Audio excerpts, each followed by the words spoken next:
Raw took place tonight in Baltimore, Maryland.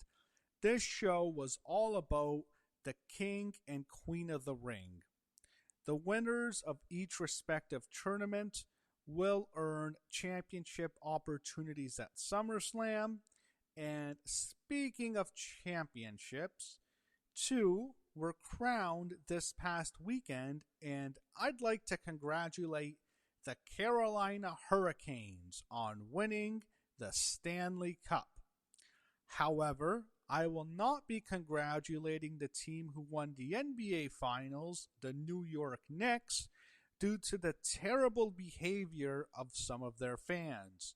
TKO is reportedly planning for Danhausen to be part of the Knicks celebration parade. I don't care about this cursed gimmick anymore. It's just going to be him cursing sports teams, uncursing them. It's going to get worse, I assume, when football season hits. And, fuck the New York Knicks. I don't like them, their fans. By the way, had to mention some happy birthdays. By the time you hear this, it'll be the next day, but still. Happy birthday to Bailey, who turned 37 years old on June 15th. And also the same day, I'd like to wish a happy birthday to Kendall Gray, who turned 25 years old. So the Bloodline kicked off the show. Roman told Baltimore to acknowledge Jay. Fans chanted for Fatu. I really hope Jay doesn't win King of the Ring, but I'm afraid he's going to fucking win it. I'm afraid because, with the Bloodline and his family, we're going to get Jey Uso and Cody Rhodes at SummerSlam. Right? That's where it looks like this is heading. I just feel this story was told better in 2023, by the way. Anyway, Jacob says he only acknowledges the OTC, going back to his tension with the Usos. Roman hands Jacob a new Ulafala. I had to mention this, though. It was funny. Roman is talking about the family history. He never mentions The Rock, which was interesting. But he talks about the Wild Samoans, Yokozuna, Rikishi. He mentions Umaga main eventing WrestleMania. When did that happen? He never main evented any WrestleMania. Anyway, he then he goes through to modern times with Usos and himself, and then he grabs the new Ulafala. He puts it on Jacob. It's brown, not red, by the way. I don't know if it's kind of like a black belt kind of thing where you start off with the white belt, and this is like a lower level, like the red belt's the equivalent of the black belt. I'm not sure. Anyway, it led to them all raising their hands in the air, and then there's this guy named Eric Andre, who I think is Roman Reigns' co-star in Street Fighter, and I think he stars in the movie with John Cena. He was in the front crowd, and Jacob Fatu beat him up because he touched the Ulafala. He threw him in the ring, hit a couple of splashes, and they're selling it like he's killing this Eric Andre. No one buys it. And Roman looked like he was trying to stop himself from not laughing his ass off, because I don't know, it's just a goofy segment. It didn't really need to be done.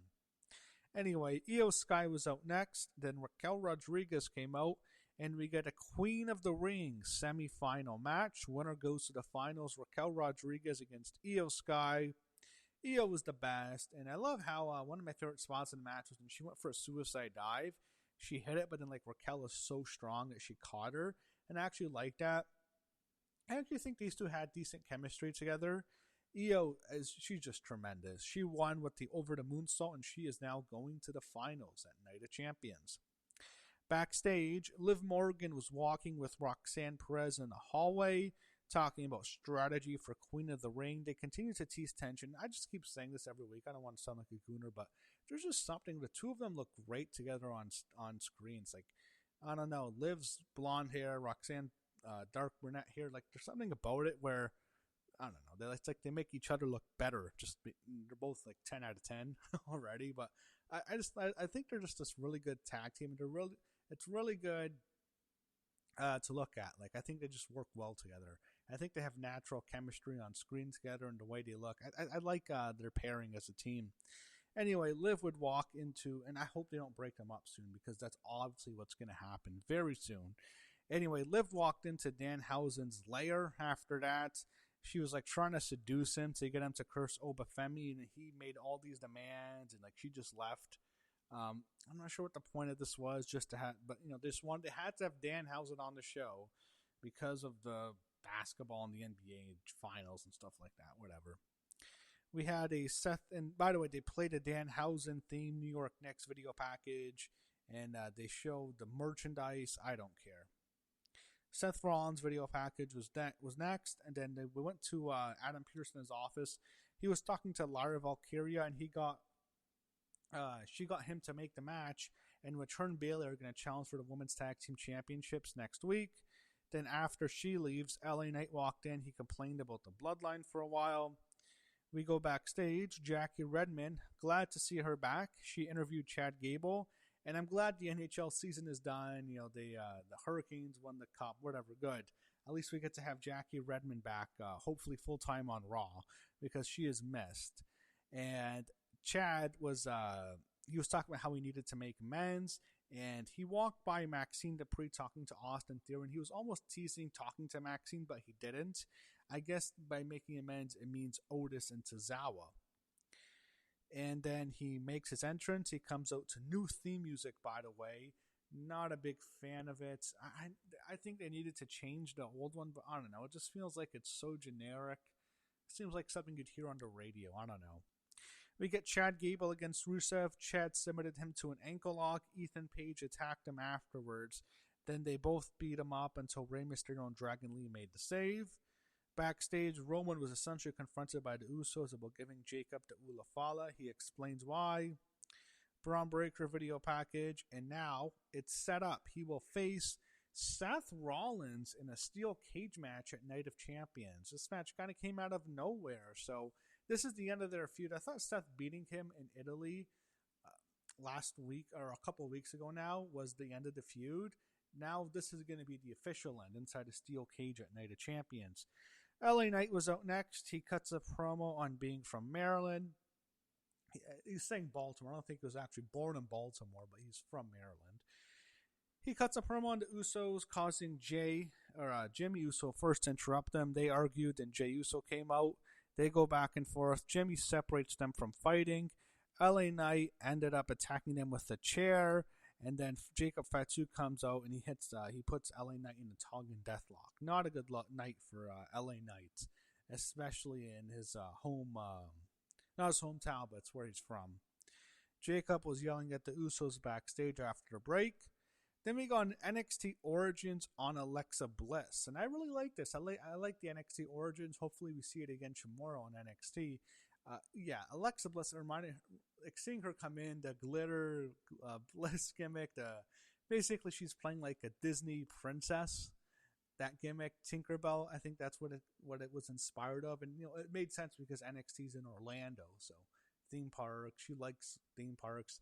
That Alexa Bliss, she's very cute today, but like that young Alexa Bliss, I'll just say it right now. Young Alexa, when she came in, that's the hottest woman WWE has ever signed. Like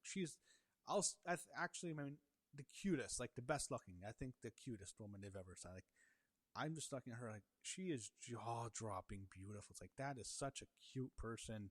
Those blue eyes and like the blonde hair. It's like she actually does look like a cartoon Disney princess, and I see why they signed her immediately when I think she put her name at WWE.com. She had no wrestling experience, and right when they saw her, they signed her. It's like Alexa Bliss. Wow, like she is just naturally a beautiful individual. Anyway, Charlotte Flair was out next with Alexa Bliss, and then Roxanne Perez came out with Liv Morgan. I have voices. I like them with each other. I think they look great together, Roxanne and Liv do. And we get Charlotte Flair and Roxanne Perez. First time I think they've gone against each other in singles. Maybe they had matches last year, I forget. We're Charlotte and Alexa feuding with Roxanne and Raquel when they were Women's Tag Team Champions, so maybe not. Anyway, so Roxanne worked on Charlotte's hand after Charlotte accidentally chopped the ring post. Then, unfortunately, I got a commercial break during the match. So Charlotte was no-selling Roxanne's chops. And then Liv drove Alexa Bliss into the ring post, but Alexa would later recover and she would pull down Liv from the apron, taking her out of the match. And then it would lead to Charlotte submitting Roxanne Perez to the figure 8. Charlotte wins, and she defeats Roxanne Perez. She will face Liv Morgan in the semifinals this Friday on SmackDown. Javon Evans headed to the ring next. He came out after a break. Jackie Redmond interviewed him in her hot pink dress. Love seeing Jackie back. She's missed. Then he was interrupted by Logan Paul making his return in the brace. He was with Austin Theory. Jackie would leave the ring after this. They would try to get Austin Theory to join the division. He declines, and then he challenges Theory to a match. We get Javon Evans and Austin Theory. So this ends with Braun Breaker spearing Javon Evans, causing a disqualification. And then the Street Profits make the save afterwards. I'm not sure where this is heading. Whatever. I'm guessing they're going to stop the Vision from interfering on behalf of Braun Breaker, but then I guess it'll just be Austin Theory. I think that's where it's heading. That's probably winning, I would assume, the way they're setting this up. Anyway, Joe Tessitore was filling in for Michael Cole, by the way. He did commentary with Corey Graves. I had to mention that. Michael Cole he was taking a well-deserved vacation, definitely earned. He barely misses anything, so got to give him that. Roman Reigns put Jacob Fatu in charge of his next tasks, and he tells him in his ear what to do. It sounds like he's sending him to SmackDown. That's what I got from it. Like, is he going to cost Cody the match? And they preview next week's show.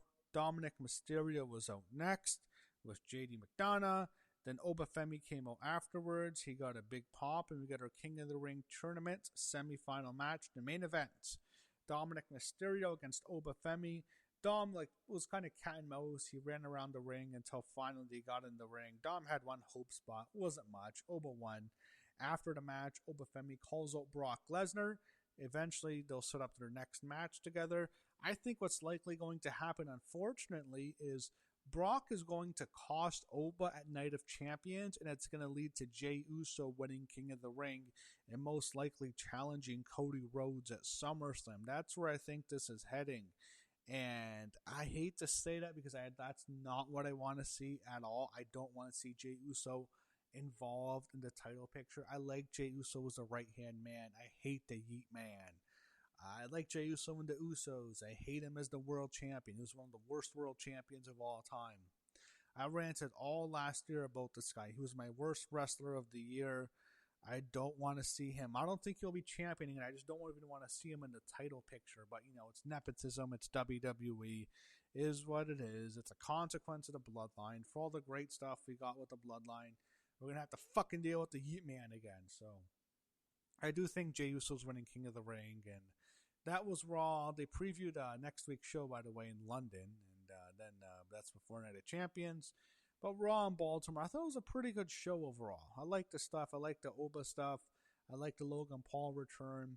I like both the women's matches, Charlotte Roxanne and Io Raquel.